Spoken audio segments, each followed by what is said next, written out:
3D Mario has always been something near and dear to my heart. One of the first games I could call my own was Super Mario Sunshine. The first DS game I ever played was Mario 64 DS, and Mario Galaxy gave me a fond sense of accomplishment every moment I spent with it. I'm saying that, no matter what, I've always had these games to play and enjoy. Well, mostly enjoy, whenever I pick up and play one. The thing about them though is that they've changed. Ever since Super Mario 3D Land resuscitated the 3DS during its release year, the 3D Mario games have become more like 2D Mario games. No longer were there these massive worlds to play around in and explore. Instead, we had unique and creative levels, but they all led to a goal using the collectible of 3-star MacGuffins to check off on a list. Now, I think that Super Mario 3D Land and 3D World are fantastic games, and I wouldn't want to take that feeling away from anyone, but I must admit I felt a bit empty since Galaxy 2. That is until now. Super Mario Odyssey released on the Nintendo Switch in October of 2017 as a holiday title. Being touted as a return to the open nature of Super Mario 64 and Sunshine, Odyssey is the first 3D Mario game in over 15 years to bring back that truly open style of gameplay from that era, while also improving upon features from its predecessors. No longer are we stuck with a 2D formula and simplistic controls. The game is built around exploration, adventure, and most importantly, the fun of it all. And I couldn't be more excited. So, does this game do to 3D Mario what Super Mario World did to 2D Mario, or are the 3D platformers truly dead?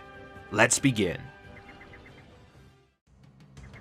If you've played literally any Super Mario game, then the premise should come as no surprise. The first thing the player sees is a confrontation between Mario and Bowser, where Mario loses. Now, I don't know what kind of Paper Mario Galaxy story you're trying to tell here, but with Mario's chances of victory literally squashed, our hero falls into the Cap Kingdom, an otherworldly area where ghosts possess hats and ride hat-shaped ships. And before you ask, I will cover a hat in time eventually. In Bonton, Mario meets his companion for the game, Cappy. His sister Tiara was kidnapped alongside Peach in order to complete Bowser's wedding plans. Thus, our goal is now set. Save the princess, Tiara, and stop the Koopa King and his new henchmen, known as the Broodals, from nabbing every last wedding relic of the neighboring kingdoms to stop this monarchy of anarchy from ever taking place. It's basic, that much is true, but it's a more than effective way to introduce the players to the gameplay. Oh man, do I have a lot to say. This section takes up half the review, so you've been warned. Super Mario Odyssey is the first 3D Mario game to embrace the sandbox nature since Sunshine, and how it goes about doing so is just incredible. From the time of Mario Galaxy, we've had a much more linear approach to level design, with one set goal per stage that could only be accomplished in that specific mission.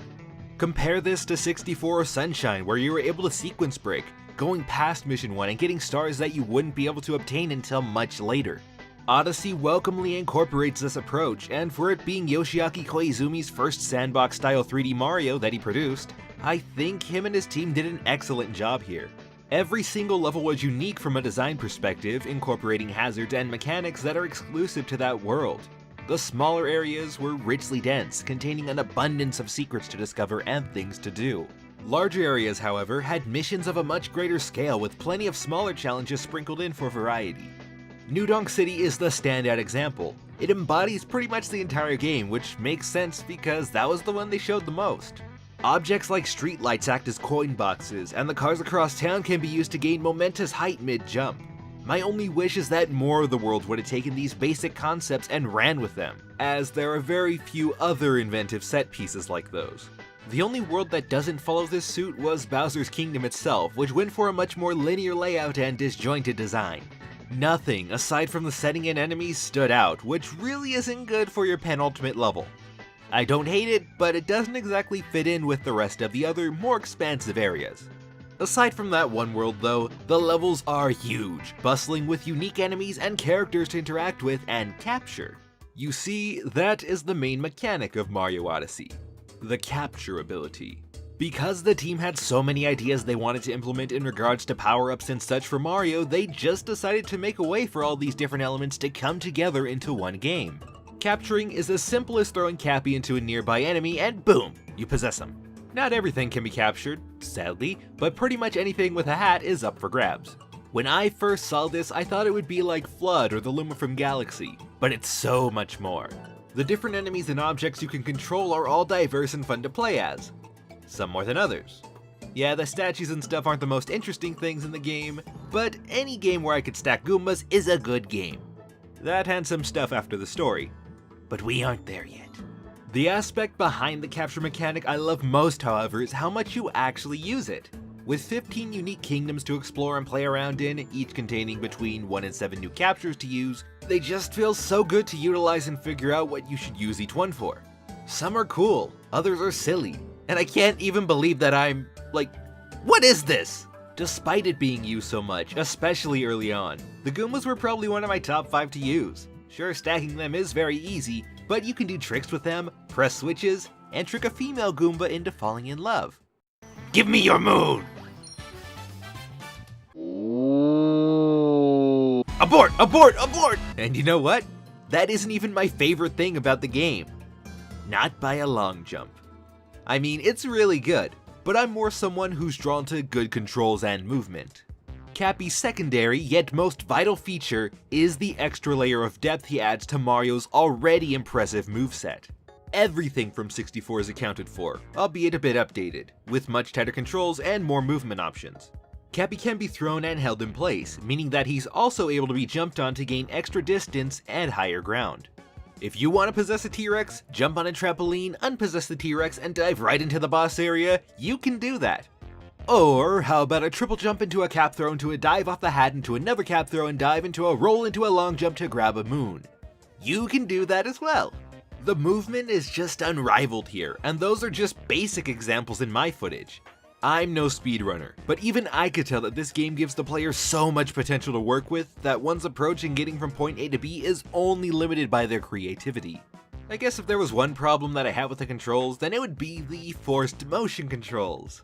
Forcing the player to use waggle technology for things like faster rolling, slightly extended range when capturing bullet bills, uproots, and frogs, while very situational, offer no reasonable excuse to not just use the button instead. However, that is the only issue I have with the controls, and even then I speak for the trees, I mean people. Everything pertaining to the buttons and analog stick worked perfectly for me, and I would not have it any other way. Also, your control options are really good here. I more specifically want to call out the GameCube controller, which was made natively compatible with the Switch. First and foremost, I want to applaud the developers for incidentally making this thing work with the game. I say incidentally because this compatibility was an unintentional result of getting third-party controllers to work with the Switch. It adds no real value outside of using it for nostalgic purposes, but it was fun to use for a bit until I just preferred using my Joy-Con controller instead. That was for one specific reason though. Now, I'm someone who doesn't like wasting time while getting from one side of the map to another, in any game, which is why the select button became my best friend. One problem. Yeah, that really wasn't going to work out for me. So Joy-Cons it was. And I did find out that the GameCube controller can use the map, but I already beat the game by that point. Oh well. Fast travel made a world of difference during my playthrough, especially when mapping power moons somewhere way out in a level. If I ever got stuck when trying to locate one, I would just always turn to Uncle Amiibo, not only to avoid paying that toad, filthy crook, but to potentially receive a costume as well. These costumes were one of the big things in Mario Odyssey. Each world you go to offers 2 sets, each which all reference past Mario Media. Oh no!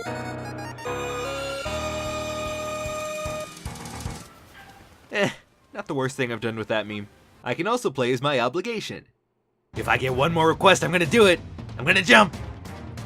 Okay, then this is all on you.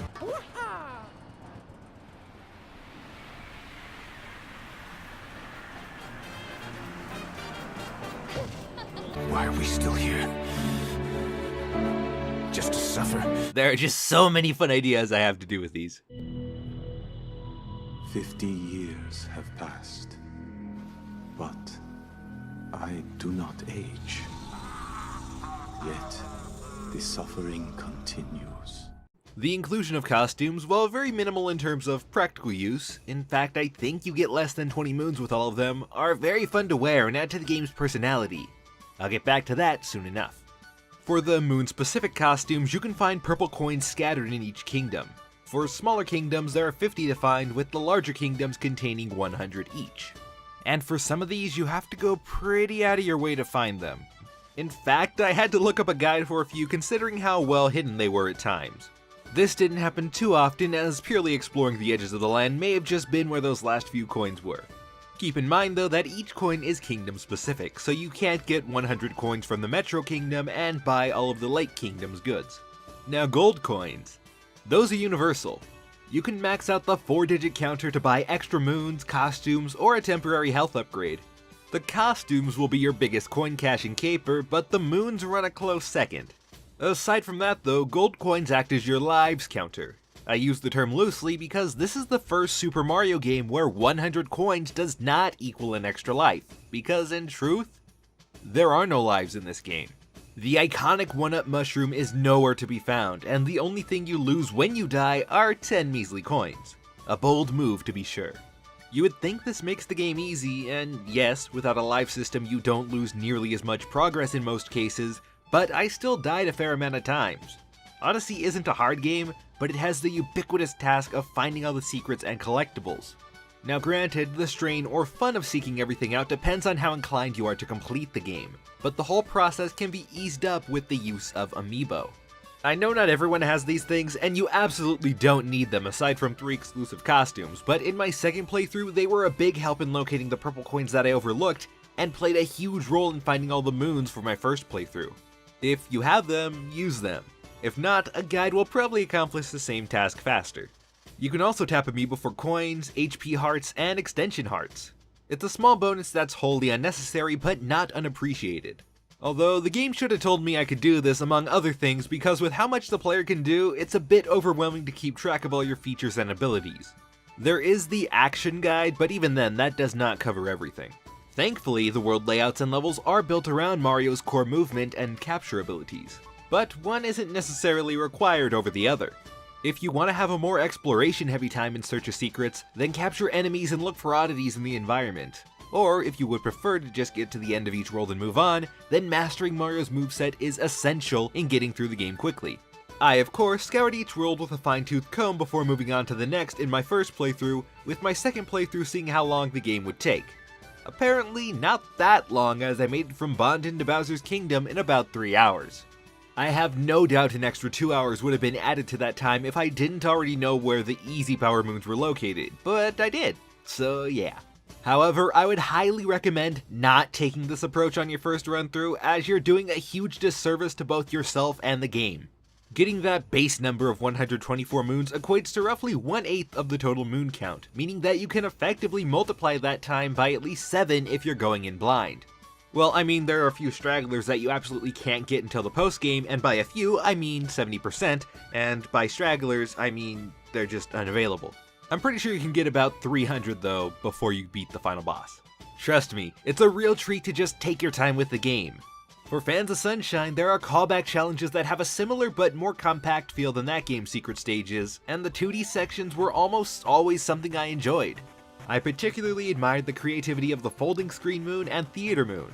Of course, some can be bland, getting from the first pipe to the last in nature, yet again though, they're only small instances. All in all, I would say out of all the missions the game offers, the only ones that I disliked intently were the seed missions. So you pretty much have to find these seeds and put them in a pot somewhere in the world. That doesn't seem bad, but you don't know where the seed or pot is, and they're in one of a dozen sectors. Then when you do find it, you need to bring it back. But when you do bring it back, you have to wait about 15 minutes in real time for it to sprout in any place that isn't the Seaside Kingdom. Because, at least in that world, you can use the enemies to water the moonflowers. It's just really boring and tedious. Look for other moons while you wait, or just end your session for a bit after finding all of them in a world. Honestly, the plant should have just sprouted the moons when you plant them instantly, and then we wouldn't have a problem. Fortunately for all of us, they only account for about 2% of the game's moon count, which is great. Now, my missions of choice are in spoiler territory, which I will get to, be patient. But as for main story stuff, I have a fondness for most things that you can get without having to capture enemies, I like the mechanic, but I also like using the full extent of Mario's base controls more. Well, I am a bit fond of the bosses too. Mainly, you'll be fighting the Brutals. In fact, 15 out of the 23 story bosses are just brutal fights. But it's the remaining ones, the guardians of each kingdom, that I actually really enjoyed. They are super easy, I dare say the easiest under 3D world, but the fact that most of them make full use of a capture's power for their specific battle adds a lot of variety to their fights. Not depth, sadly, as the capture only has so much to work with, but their simplistic nature is kind of what Mario's always been about. I assure you that no one thinks King Bob-omb or the Thwomp King are all that difficult either, but they are memorable because of their simplicity. If they took too long to beat and analyze, no one would really want to speed through the game that much to try and get better times because those fights would be too tedious to run through. 3D platformers don't live or die by their battles, but they can become more enjoyable with better ones. As boss fights in general, they are nothing special, but for Mario games, I appreciate what they tried to do, even if they are a bit too simple at the heart of their design. This also works well with the whole point of the Switch, the ability to make a session last as long or as short as it needs to be. The game can be saved at any time, not just after getting the Power Moon in the current mission like in Mario 64 or Galaxy. Furthermore, autosaving is a very prominent feature, occurring after every purple coin you pick up, moon you grab, or costume you switch to. Personally, I don't find it too detrimental that a fully traditional save feature is, for the most part, absent, but it will be somewhat missed. At least you can make 5 different save files from the menu. Something else the game didn't tell me. Moving on to the subject of Power Moons, most aren't difficult to find. In fact, a great deal of them just lie around or are conspicuously in inconspicuous areas. Almost everywhere you go you will find a moon, and stopping at an exact moment is possible because of the Switch's handheld mode. Just be careful when playing for long sessions, as my Switch almost overheated a few times while playing. Yeah, that shows how much time I put into this game. I want to say it's probably because of how much this game has to handle, but it could also be that I just played too much at a time. Still, the game is quite impressive. Each environment is filled to the brim with nuances and details that go a long way in making every world feel fresh and unique. No two worlds share a similar style, which is especially clear when all the residents are compared side by side. The aesthetics really pop out, making many parts of the game feel memorable due to their landmarks and individual identities. My favorite kingdoms are the Cascade, Metro, and Luncheon kingdoms, all because they accomplish the perfect feel they're individually going for. Artistically, I really like the Luncheon kingdom, as I'm quite partial to the blocky visuals and colorful geometry, but the most visually impressive is bar none the Seaside kingdom. The mixture of land and water combining it into a beautiful beach setting gives it a tropical vibe that isn't overused, unlike a certain other 3D Mario game. The lighting also went a long way into making it feel natural, which just added to the visual array. Enemies are also really unique. Definitely not the most unique for a Mario game, not by a long shot, but I love their cute and colorful designs. They fit each world perfectly and just gave me a joy that I've rarely felt since Mario Galaxy. And the best part is there's no nightmare fuel, there's only one bit of nightmare fuel, so I can sleep tight knowing that only one thing in this game is out for my head. But it isn't just the 3D stuff. The 2D sections have plenty of visual flair thanks to the different costumes that Mario's able to wear. When not using a complete set, it defaults to a regular Mario, but if you wear the full suit and hat, then the model will actually translate into a sprite, which is a nice touch. Which brings me to my next point, the little details. Odyssey is packed to the brim with tidbits and references that date all the way back as far as Nintendo's origin. From the Hanafuda cards in Bowser's Kingdom to the map of Bob-omb Battlefield that the Hint Toad carries, every little callback that I saw left me with a huge smile on my face. The best part is that you don't need to understand them to get a kick out of them. They're just cool parts of visual design that add to the game and Mario's personality. This is the most expressive I've ever seen the guy, and I really can start seeing Mario as more of a character than a blank canvas now. Yeah, he's still a mute, but his actions and expressions speak far louder than his words ever could. Also, the idle animations are golden in this game. Birds indigenous to each kingdom will land on Mario's nose while he's napping, or if music is close by, he'll start to dance. This is something I feel was missing in games like Galaxy or 3D Land. Mario is just so sterile in terms of idle animations that it was both a breath of fresh air and an exciting aspect to see here. Although the one thing I will say those games have over Odyssey are their soundtracks. It's easy to remember the hauntingly somber melodies of something like Space Junk Galaxy or the bouncy jazz of 3D World's main theme.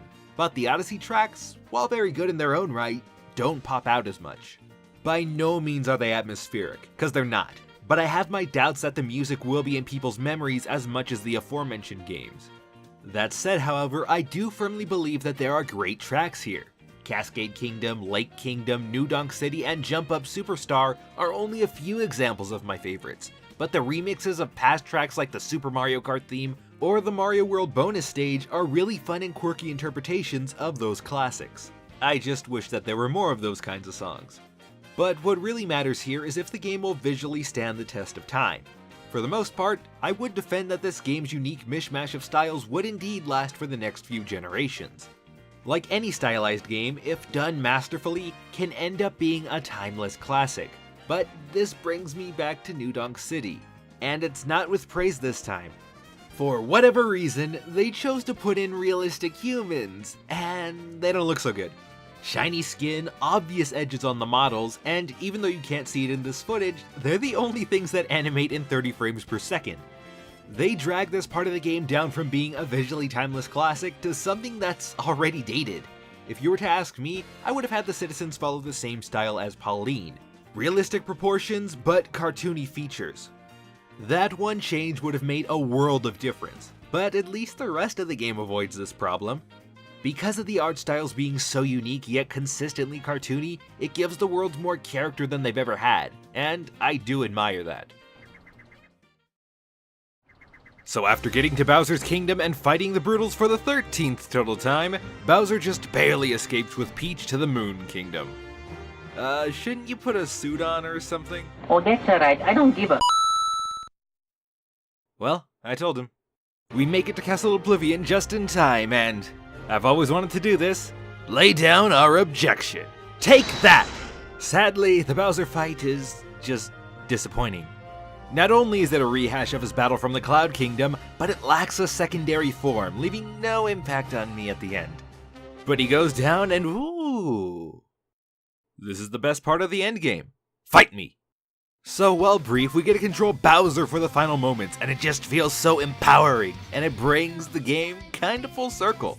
Escaping Honeyloon Ridge, the ending happens. Peach rejects both Mario and Bowser's proposals, and Cappy and his sister are reunited. That's it. Darn, I was hoping Mario would actually propose, successfully. Thus ending Super Mario Odyssey. But don't think we're done just yet, as we start one of the best post-games in a 3D Mario title. Oh yeah! I can just feel the nostalgia welling up within me. These callbacks and how they were handled show a great deal of respect to Super Mario 64, even going so far as to give the player a Mario 64 costume. Ah, it's so good! I would have worn this costume for the whole game, but I needed variety in my footage, darn it. Here you get to fight harder versions of the actual main bosses, capture Yoshi by finding him in his old location, and even go to a callback room if you have the Mario 64 costume. Oh, that's so cool! I knew there was way more to the post-game though. I only had 274 stars by the time the credits rolled. That's where these weird Moonrock cubes come in. Every kingdom has these, but after the collapse of Honeyloon Ridge, they activated, releasing more moons inside of each world. You'll always have the same few to find per world, like the ones that are just very high up or given after completing harder versions of a previous mission, but I honest to goodness had a blast while completing most of these. Save for the stinking circle run, but that's probably my own fault. Collecting 250 moons will unlock the dark side of the moon. Another boss rush against the Brutals, except they're on the moon. Ooh. In all seriousness though, these are the best versions and hardest versions of the fights. However, that difficulty can be attributed to the moon's low gravity giving me too high of a jump, making it very hard to land my hits. Thank goodness for cheesing them in 2-player mode. Completing that challenge gets you my favorite costume, the King's outfit. I don't like it because of the design, I actually find it pretty corny, but rather I like that it represents the hard work you put into the game up to that point. And I used it for everything concerning the post-game after getting it. Returning to the dark side after conquering it gives you 10 cryptic pictures that all reference locations and landmarks from the other kingdoms to find those last few hidden power moons. I'd say some are way easier than others, but the puzzle element was fun at least. Finally is the end challenge, the Champion's Road, known here as the darker side, which is As you guessed it, Mysterious as the dark side of the moon. I could have saved that joke for the Kingdom Hearts 2 video, but I know you're not gonna watch that one anyway. This level is insanely long and difficult to boot, a worthy final challenge. I guess it could have been harder. I mean, you do get 2 health extensions, well 3, but this level is really more platforming based than other parts of the game, making them pretty pointless. Also, you can entirely skip the Pokio section just by shaking the Joy-Cons during the glide-on portion. Yeah, someone really should have thought that through. By overcoming this final challenge, you receive the Invisible Cap. Want to see me do the impossible jump?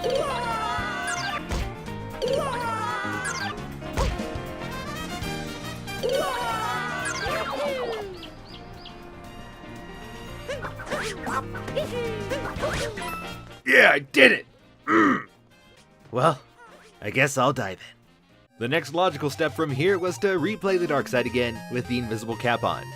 It wasn't that hard considering the part that gave me the most trouble was this Donkey Kong portion near the end. Maybe if the captures were invisible as well, I would have had a much harder time. With that done, I have completed everything in the game, bringing my total moon count to 880, turning the Odyssey's sail to gold. I wouldn't say any moons collected after this count towards 100%, but for maxing out the Odyssey's counter, you get a small bonus at Peach's Castle. It isn't not worth your time, but I think it's more meaningful if your last moons come from the darker side.